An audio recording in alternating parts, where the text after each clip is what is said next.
बहुत बहुत बड़ी लापरवाही, अक्षम्य अपराध है।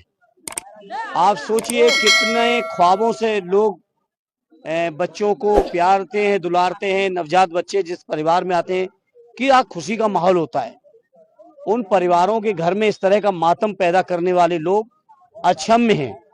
गलती किसी की भी हो, जो भी हो, उस पर कठोरतम कार्रवाई होनी चाहिए।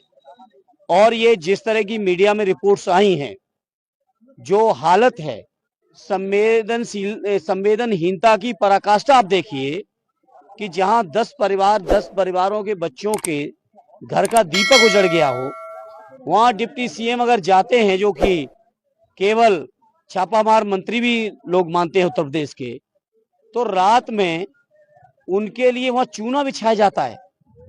अरे इतनी तत्परता और गंभीरता अगर उन बच्चों के लिए दिखाई जाती तो शायद उन परिवारों के घर के दीपक न जुड़े होते।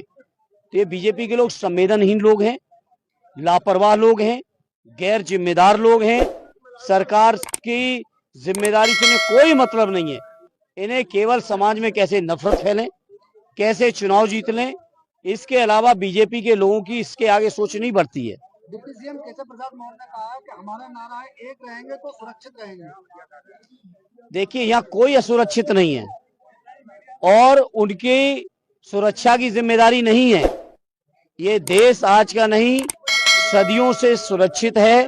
देश के लोग आपस में भाईचारा, गंगा जमुनी तहजीब, जो परंपराएं, जो भाईचारा, जो आपस का प्रेम लेके चले हैं, केशव प्रसाद जी जैसे लोगों के उपदेशों की इस देश के लोगों को जरूरत नहीं है।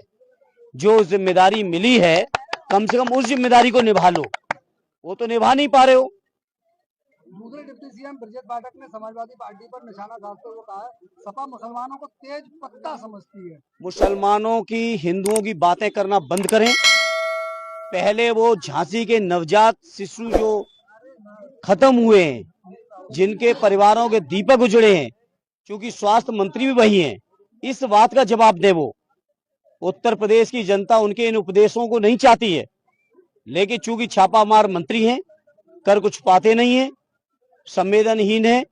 आखिर कौन लोग दोषी हैं झांसी कांड के? पहले इस बात का जवाब दें, मंत्री होने के नाते, उस विभाग के मंत्री होने के नाते या डिप्टी सीएम होने के नाते। बीजेपी सांसद कंगना रनौत का बयान आ गया योगी आदित्यनाथ के समर्थन में कि कटेंगे तो बटेंगे को लेकर कि हमें बचपन से सिखाया गया कि एकता में ताकत है, अगर हम साथ हैं तो सुरक्षित हैं और अगर हम बट गए कोई असुरक्षित नहीं है, कोई असुरक्षित नहीं है। उत्तर प्रदेश और देश के लोग पूर्णतया सुरक्षित हैं और ये लोग चिंता इस बात की ना करें। और रही बात एकता की, तो पीडीए एक हो चुका है। उस पीडीए की एकता से इनको रातों की नींदें उड़ी हुई हैं। ये डीएपी नहीं दे पा रहे हैं पीडीए के, इतना डर हो चुका है। डीएपी और पीडीए एक करने लगे, तो इनकी कोई बातें नहीं है। आप लोग पत्रकार मित्रों, आपको सवाल दूसरे पूछने चाहिए। जनता के बुनियादी सवाल हैं। आज डीएपी नहीं मिल रही है, आज स्वास्थ्य का इंतजाम नहीं है, ये सवाल हैं। ये सवालों से ध्यान भटकाने के लिए आज इलाहाबाद के लाखों नौजवान सड़कों पे हैं अपने रोजगार के हक के लिए। सवाल बुनियादी हैं आज। और समाजवादी पार्टी अपने नेता माननीय अखिलेश जी के नेतृत्व में जनता के बुनियादी सवालों पर जनता के बीच है। और लोकसभा में भी आशीर्वाद मिला उत्तर प्रदेश की जनता का, बीजेपी नंबर 2 पे पहुंचाई है। और विधानसभा आएगी 27 की, तो बहुत बड़े ऐतिहासिक लीड लेगी समाजवादी पार्टी। प्रदेश में 9 सीटों पे उपचुनाव है, आखिरी सवाल। और करेल में जहां आप कैंपेनिंग कर रहे हैं, यहाँ पर भी है, वो लोग अयोध्या का बदला करेल से ले रहे हैं और 9 की 9 कोई बदला नहीं है। काश ये बदले की बातें करने की बजाय अयोध्या की जनता के दिल का दर्द समझा होता। उनकी जमीनें कब्जा कर ली, उनको मुआवजा नहीं दिया है, उनको सुविधाएं नहीं दी। कुछ चुनिंदा बड़े बड़े उद्योगपति लाके कौड़ी के दाम पे उनकी जमीनें बिकवा दी है, मुआवजा नहीं, उसकी चिंता नहीं है उनको। अयोध्या का बदला क्या लेंगे भाई? अयोध्या की जनता ने तो साबित कर ही दिया। मैनपुरी की जनता तो मैं समझता हूँ आज से नहीं, सन 77 से, जब से सदैव नेताजी का प्रदेश की राजनीति में उदय हुआ, तब से आज तक लगातार मैनपुरी वाले तो साबित ही कर रहे हैं।